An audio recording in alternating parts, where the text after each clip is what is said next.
Assalamualaikum warahmatullahi wabarakatuh. Alhamdulillahi rabbil alamin.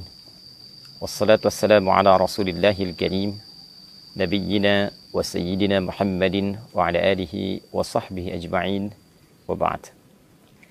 Saudara-saudariku dimanapun Anda berada, as-saimin was-saimat yang tengah menunaikan ibadah puasa Ramadan khususnya, semoga seluruh rangkaian ibadah kita yang kita tunaikan sampai dengan detik ini berkenan diterima oleh Allah Subhanahu wa taala.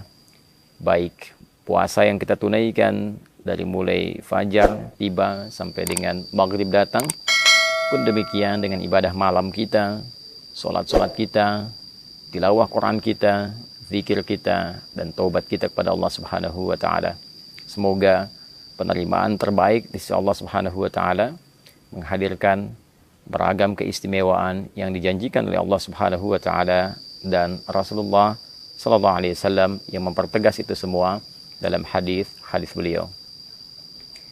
Teman-teman sekalian, di antara ibadah yang penting di bulan Ramadan adalah ibadah yang ditunaikan di sepanjang malam Ramadan. Sebagian orang mengira bahwa puasa itu hanya terfokus pada ibadah siang saja. Saat seorang insan beriman mampu menahan lapar, menahan haus, menahan hasrat biologisnya dari mulai terbit fajar sampai dengan terbenam matahari di waktu maghrib. Namun demikian, Nabi SAW memberikan satu informasi yang sangat penting, sangat luar biasa mengenai satu amalan di malam-malam Ramadan yang bila kita tunaikan menghadirkan keistimewaan, yang bahkan keistimewaan ini disampaikan dengan diksi yang serupa oleh Nabi Sallallahu Alaihi Wasallam dengan rangkaian-rangkaian keutamaan yang mengiringi ibadah siang di bulan Ramadan. Dalam hadis riwayat Al-Bukhari, bahkan dalam selisih yang tidak banyak di penomoran hadisnya, melalui rawi atau periwayat yang sama, yaitu sahabat Abu Hurairah radhiyallahu taala anhu dari Nabi sallallahu alaihi wasallam. Kala beliau sallallahu alaihi wasallam menginformasikan tentang keutamaan Ramadan, beliau bersabda, "Man shama Ramadhana imanan wa ihtisaban, ghufira lahu ma taqaddama min dhanbi." Siapapun yang menunaikan puasa Ramadan, jadi khusus dikerjakan di bulan Ramadan, seperti pernah saya sampaikan di pertemuan yang lalu, bukan menunjukkan puasa yang umum, Seninkah, Kamiskah, Ayyamul Bid atau selainnya, tapi memang khusus dikerjakan di waktu Ramadan. Man shama Ramadhana imanan, ia kerjakan puasa Ramadan ini dengan penuh keimanan, berwujud keikhlasan karena Allah Subhanahu wa taala. Wahtisaba, dia berharap ridha Allah, pahala dari Allah, dan mengoreksi dirinya untuk mendapatkan ampunan Allah. Ghufira lahu ma taqaddama min dhanbi, maka sepanjang bentangan dari terbit fajar sampai dengan terbenam matahari itu ada peluang bagi dirinya untuk mendapatkan ampunan dari Allah atas semua dosa-dosa yang pernah ia kerjakan. Redaksi hadis ini nyaris kita dapati kesamaan yang luar biasa, nyaris kita dapati kemiripan yang luar biasa dengan ibadah malam. Perbedaannya hanya terletak pada bentuk ibadahnya. Jika pagi itu shoma, yaitu puasa, maka malam itu qama, qiyam, penunaian salat. Hadis paginya sampai ke maghrib, dari terbit fajar sampai maghrib, man shoma Ramadhana, maka hadis tentang ibadah malam yang menunjukkan keistimewaan luar biasa itu, Nabi bersabda, man qama Ramadhana imanan wahtisaba, ghufira lahu ma taqaddama min dhanbi. Siapapun yang menunaikan ibadah qiyam khusus di malam-malam Ramadan, qama Ramadhana.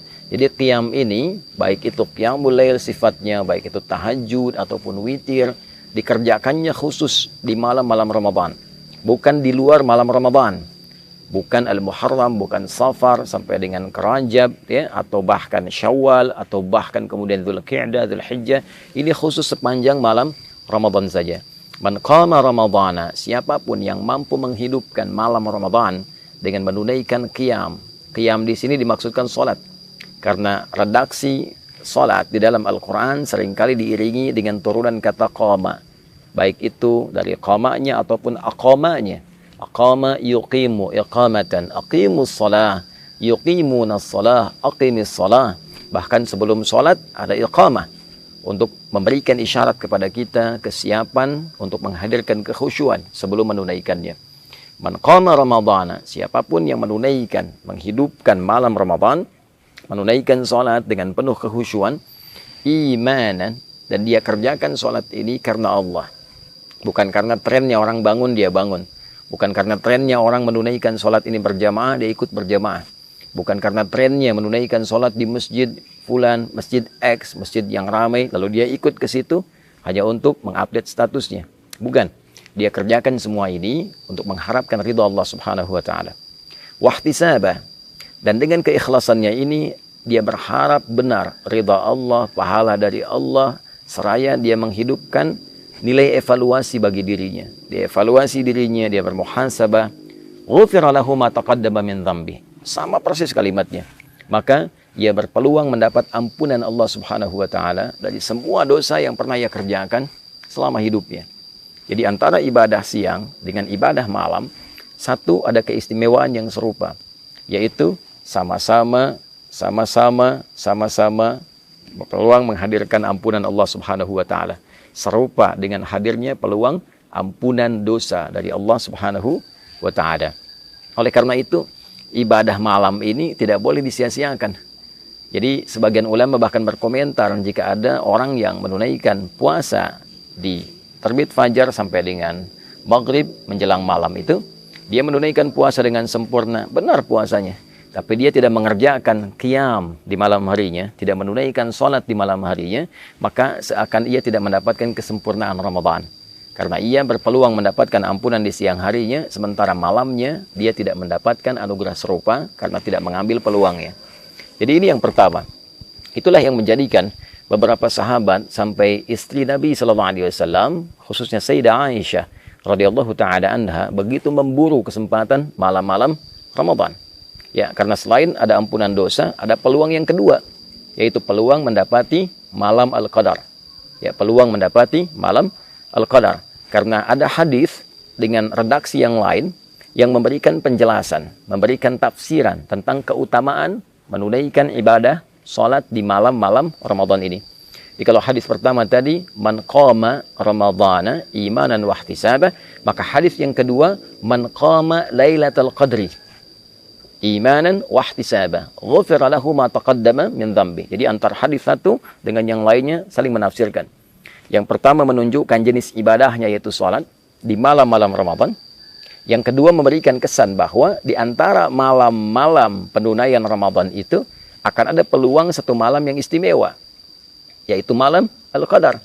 Jadi orang yang mampu menghidupkan malam Ramadan dan menunaikan sholat di dalamnya, maka di antara peluang yang ia dapatkan adalah kesempatan besar mendapatkan anugerah malam Al-Qadar. Untuk itulah kemudian Nabi SAW menegaskan, man qama lailatul qadri, siapapun yang mampu menunaikan sholat di malam Ramadan dan bertepatan malam itu dengan malam Al-Qadar, ghufira lahu ma taqaddama min dzambi, maka berpeluang ia mendapatkan semua ampunan dari beragam jenis dosa yang pernah ia kerjakan dalam hidupnya. Sampai satu ketika Al-Imam At-Tirmidzi mendokumentasikan satu hadis yang riwayatnya tersambung pada Sayyidah Aisyah radhiyallahu taala anha dari Nabi sallallahu alaihi wasallam. Satu keterangan ketika beliau bertanya kepada Nabi sallallahu alaihi wasallam, qalat atau kama qalat, ya Rasulullah, ara'aita in 'alimtu ayya lailatul qadri ma aqulu fiha. Ya Rasulullah, bagaimana pendapat Anda sekiranya saya menyadari, saya merasakan malam ini ada getaran yang berbeda, ada tanda-tanda malam Al-Qadar. Maka kalau saya sedang menghidupkan malamnya, kemudian merasakan aura itu, doa apa yang harus saya bacakan? Doa apa yang Anda bimbingkan? Maka Nabi SAW mengatakan, faquli, maka katakanlah dengan kekhusyuan, dengan penuh harap, Allahumma innaka afuun tuhibbul afwa fa'fu anni. Riwayat lain, Allahumma innaka afuwun karim tuhibbul afwa fa'fu anni. Ya Allah, sungguh Engkau Maha Pemaaf. Sungguh Engkau Maha Penghapus dari seluruh noda dan kotoran yang pernah dikerjakan oleh hamba-Mu ini. Tuhibbul afwa, dan Engkau mencintai sifat maaf. Engkau mencintai hamba-Mu yang menengadah kepadamu memohon pemaafan dan ampunan. Fa'fu anni, maka dengan segala sifat kelembutan kemuliaan-Mu ini dalam memberikan maaf, maafkan aku. Ampuni dosaku, hilangkan dan gugurkan seluruh kesalahanku. Nah, ini keutamaan ibadah di malam Ramadan. Jadi yang pertama, berpeluang menggugurkan dosa. Yang kedua, berpeluang mendapati malam Al-Qadar. Dan bonusnya adalah ampunan dosa dari Allah Subhanahu wa Ta'ala. Adapun yang ketiga, ini yang paling menarik. Salat yang ditunaikan di malam Ramadan juga memberikan manfaat besar bagi kedamaian hati, ketenangan jiwa. Nah, orang-orang yang sering gelisah, gitu kan?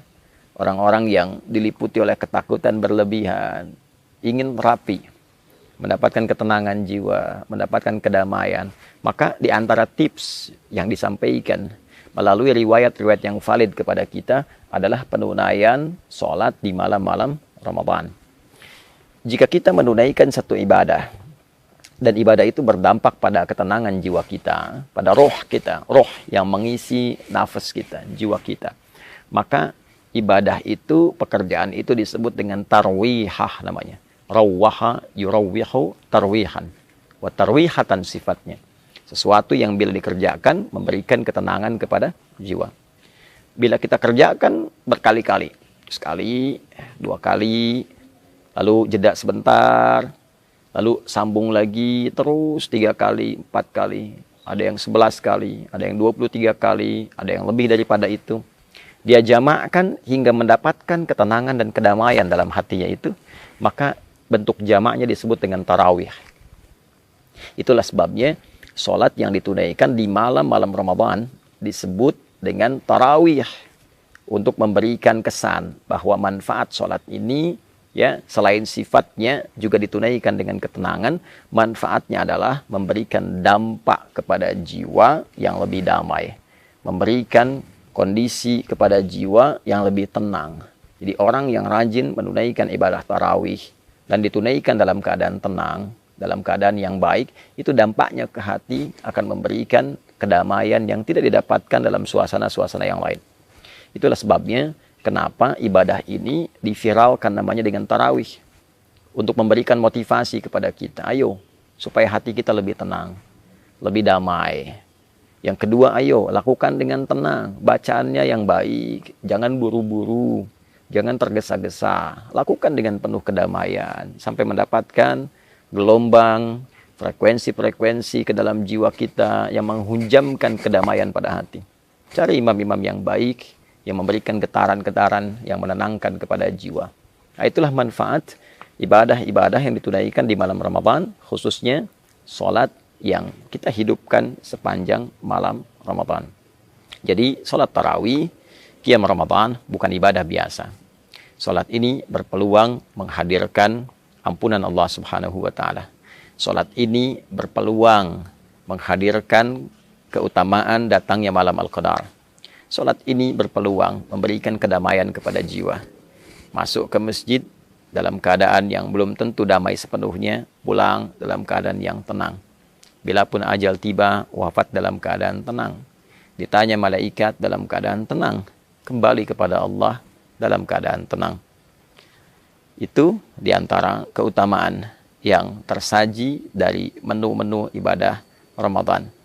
Pilihannya kembali kepada kita. Jika Allah sudah membentangkan siang dan malam dengan beragam keistimewaan yang menghadirkan rahmatnya untuk mengembalikan kita dalam keadaan yang mulia, untuk menenangkan dan menghunjamkan kedamaian pada jiwa kita, untuk memberikan pahala yang bahkan melebihi 1000 bulan. Bila dengan itu semua belum tergerak kita untuk menyambutnya, maka dengan cara apa lagi Allah memberikan peluang kepada kita untuk mengembalikan diri kita dalam keadaan yang baik. Saudara-saudariku, kita diciptakan dalam fitrah yang baik. Kita diciptakan dalam kondisi yang mulia. Ramadan memberikan peluang kepada kita untuk mengembalikan kita dalam keadaan fitrah yang baik dan mulia itu. Mari kita menyambutnya, mari kita hidupkan, dan semoga Allah memberikan kekuatan kita untuk mengoptimalkan semua amalan dan keistimewaan yang tadi disampaikan. Allahumma taqabbal minna innaka antas sami'ul alim wa tub 'alaina innaka antat tawwabur rahim. Allahumma ij'alna min muqimis shalah wa nakhussuka ya Allah warzuqna ya arhamar rahimin bil quwwah wal hubba ya arhamar rahimin bil quwwah wal hubba tam li iqamati at-tarawih mukhlisina lakad-din ya rabbal alamin. Sallallahu ala sayyidina Muhammad wa ala alihi wa sahbihi ajma'in. Wa akhiru da'wana alhamdulillahi rabbil alamin. Demikian Adi Hidayat, selamat berbuka. Kami dari Mira. Assalamualaikum warahmatullahi wabarakatuh.